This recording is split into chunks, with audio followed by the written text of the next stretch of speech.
আন্তর্জাতিক শান্তিরক্ষী হিসেবে ব্লু হেলমেটে জীবনের শেষ রক্তবিন্দু দিয়ে লড়ছেন শত্রুদের বিরুদ্ধে। বিশ্বের বুকে লাল সবুজের পতাকার মর্যাদা সমুন্নত রাখছেন বাংলাদেশের বীর সেনানীরা। বিরোধপূর্ণ বিভিন্ন স্থানে শান্তি ও নিরাপত্তা প্রতিষ্ঠায় তারাও অঙ্গীকারবদ্ধ। সংঘর্ষে হতাহত হলেও শান্তির প্রশ্নে চির উন্নত মমশির। আন্তর্জাতিক জাতিসংঘ শান্তিরক্ষী দিবসে রিপোর্ট করেছেন আহমেদ রেজা। পথে পথে আইডি আর মাইন, সন্ত্রাসী হামলায় যে কোনো সময় মৃত্যুর ঝুঁকি। জীবন বাজি রেখে পেশাগত দায়িত্ব পালন আর শান্তি রক্ষার ব্রতে এক পা পিছপা হয় না বাংলার শান্তিরক্ষীরা।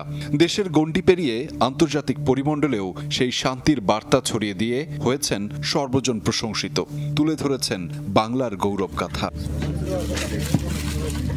সঠিক দিক নির্দেশনা, অদম্য মনোবল, যথোপযুক্ত প্রশিক্ষণ, পেশাদারিত্ব আর সাধারণ মানুষের সাথে সহজে মিশে যাওয়ার স্বকীয়তার কারণেই অন্যান্য দেশের তুলনায় আলাদা বাংলাদেশের শান্তিরক্ষীরা। এত সাফল্যের পরেও সম্প্রতি শান্তিরক্ষী মিশনে সদস্যদের নিয়োগ প্রক্রিয়া প্রশ্নবিদ্ধ করে প্রতিবেদন করে ডয়েচে ভেলে, যাকে উদ্দেশ্য প্রণোদিত মনে করেন সেনাপ্রধান। জাতিসংঘ সদর দপ্তর ব্যবস্থা তো তখনই নেবে যখন আমাদের বিরুদ্ধে দোষ পাবে। এরকম এক পেশে উদ্দেশ্যমূলক একটা প্রতিবেদন আমরা তীব্র প্রতিবাদ জানিয়েছি। নিরাপত্তা বিশ্লেষকরা মনে করেন প্রতিবেদনটি অসত্য, ভিত্তিহীন, সর্বোচ্চ পেশাদারিত্ব ও নানা ধরনের বাছাই প্রক্রিয়া সম্পন্ন এবং প্রশিক্ষণে দক্ষতার প্রমাণ রাখতে পারলেই মেলে শান্তিরক্ষা মিশনে যাওয়ার সুযোগ। যাদের পানিশমেন্ট আছে, ডিসিপ্লিন আছে, তারা এই মিশনে সিলেকশন পাবে না। তা এখনই সিলেকশন প্রসিডিওরের মাধ্যমে, ফিল্টারিংয়ের মাধ্যমে যাদেরকে যখন ওয়াইন্ড আপ এক জায়গায় ক্লোজ করা হয়, তারপর যদি কেউ চূড়ান্ত পরীক্ষায় নিজের পেশাদারিত্বে স্বাক্ষর না রাখে তাহলে তাকে মিশন থেকে ড্রপ করবে। ইটস আ গ্লোবাল কনস্পিরেসি, কারণ যেটা নিয়ে main issue violation of human rights, এই জায়গাটায় ওরা যেখানে স্ট্রেস করেছে, এইটা দিয়ে একটা দেশকে বিব্রত করতে চাচ্ছে।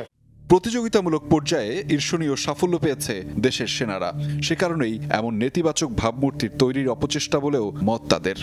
আমরা এত পেশাদারিত্বের দায়িত্ব পালন করে জাতিসংঘ আমাদের খুব ডিমান্ড দিচ্ছে, আমরা 1 নম্বরে অবস্থান করছি, অনেক দেশ আছে তারা ইচ্ছা করেও যেতে পারছে না। তো তখন এই অপপ্রচার বা প্রোপাগান্ডা মাধ্যমে তারা এটা হয়তো উপস্থাপন করছে।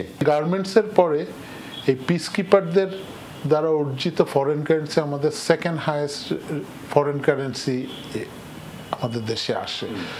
সো কেউ হয়তো চাচ্ছে এটা আশাটা কমে যাক। So it is a conspiracy. এখন পর্যন্ত 63টি মিশনে বাংলাদেশের 1,57,184 জন শান্তিরক্ষী অংশ নিয়েছে। প্রাণ দিয়েছেন 168 জন, আহতের সংখ্যা 266। আহমেদ রেজা, যমুনা নিউজ, ঢাকা।